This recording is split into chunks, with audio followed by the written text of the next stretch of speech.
Hormuz প্ৰণালীত জাহাজ চলাচল স্বাভাৱিক অৱস্থালৈ ঘূৰি আহিছে নেকি? ইৰাণতকৈ ডাঙৰ সিদ্ধান্তৰ ইংগিত ডনাল্ড ট্ৰাম্পৰ। চুক্তি কাৰ্যকৰী হ'লে ইৰাণৰ পৰা আংশিক নিষেধাজ্ঞাও প্ৰত্যাহাৰ কৰা হ'ব পাৰে। বিভিন্ন প্ৰতিবেদন অনুসৰি তেহৰানে চুক্তিৰ চৰ্ত মানি চলিলে পৰ্যায়ক্ৰমে ইৰাণক সীমিত পৰিমাণে তেল ৰপ্তানি কৰাৰ অনুমতি দিব পাৰে আমেৰিকাই। ইৰাণ আমেৰিকা দুয়োপক্ষৰ মাজত চলি থকা অস্থায়ী যুদ্ধবিৰতি আৰু 60 দিনৰ বাবে বৃদ্ধি কৰা হ'ব পাৰে।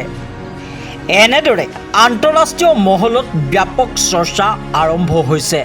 ইয়াৰ ফলত পশ্চিম এছিয়াত চলি থকা উত্তেজনাৰ মাজতে সাময়িক সকাহৰ আশা সৃষ্টি হৈছে, যাৰ ফলত স্থায়ী শান্তি চুক্তিৰ ভৱিষ্যত এতিয়াও অনিশ্চিত বুলিয়েই ভাবিছে কূটনৈতিক বিশেষজ্ঞসকলে।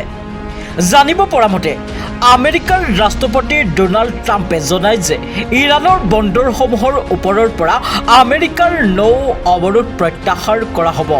ইয়াৰ ফলত হৰমুজ প্ৰণালীত আবদ্ধ হৈ থকা জাহাজসমূহেও লাহে লাহে নিজৰ গন্তব্যস্থানৰ অভিমুখে ৰাওনা হ'ব পাৰিব। চুক্তি চূড়ান্ত হ'লে কি হ'ব পাৰে? যদি আমেৰিকাৰ ৰাষ্ট্ৰপতি ডনাল্ড ট্ৰাম্পে ইৰাণৰ সৈতে শান্তি চুক্তি চূড়ান্ত কৰে, তেন্তে এই চুক্তিয়ে পশ্চিম এছিয়াৰ নিৰাপত্তা, তেল, বাণিজ্য আৰু আন্তঃৰাষ্ট্ৰীয় কূটনৈতিক সম্পৰ্কৰ ক্ষেত্ৰত এক ডাঙৰ পৰিৱৰ্তন আনিব পাৰে। বৰ্তমান যি প্ৰস্তাৱক লৈ আলোচনা চলি আছে তাত যুদ্ধবিৰতিৰ ম্যাদ বৃদ্ধি, হৰমুজ প্ৰণালীৰ পুনৰ মুকলি কৰা, ইৰাণৰ ওপৰত থকা কিছু নিষেধাজ্ঞা শিথিল কৰা আৰু তেহৰানৰ পৰমাণু কাৰ্যসূচীক লৈ নতুনকৈ আলোচনা আৰম্ভ কৰা বিষয়সমূহ অন্তৰ্ভুক্ত হৈ আছে। আটাইতকৈ ডাঙৰ প্ৰভাৱ পৰিব পাৰে আন্তঃৰাষ্ট্ৰীয় তেলৰ বজাৰত। বিশ্বৰ সাগৰীয় পথেৰে হোৱা মুঠ তেল বাণিজ্যৰ প্ৰায় 5ভাগৰ 1 অংশ হৰমুজ প্ৰণালীৰ মাধ্যমেৰে সম্পন্ন হয়।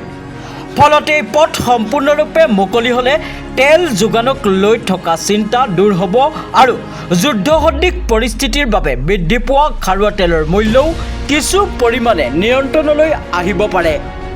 চুক্তি কাৰ্যকৰী হ'লে ইৰাণৰ পৰা আংশিক নিষেধাজ্ঞাও প্ৰত্যাহাৰ কৰা হ'ব পাৰে।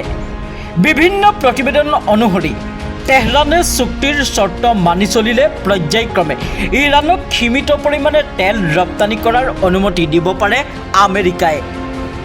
ইয়াৰ লগতে দীৰ্ঘদিন ধৰি আবদ্ধ হৈ থকা কিছু ইৰাণী সম্পত্তিও মুক্ত কৰি দিয়া হ'ব পাৰে। ইয়াৰ ফলত বহু বছৰ ধৰি নিষেধাজ্ঞাৰ হেঁচাত থকা ইৰাণৰ অৰ্থনীতিলৈ কিছু পৰিমাণে সকাহ ঘূৰি আহিব পাৰে।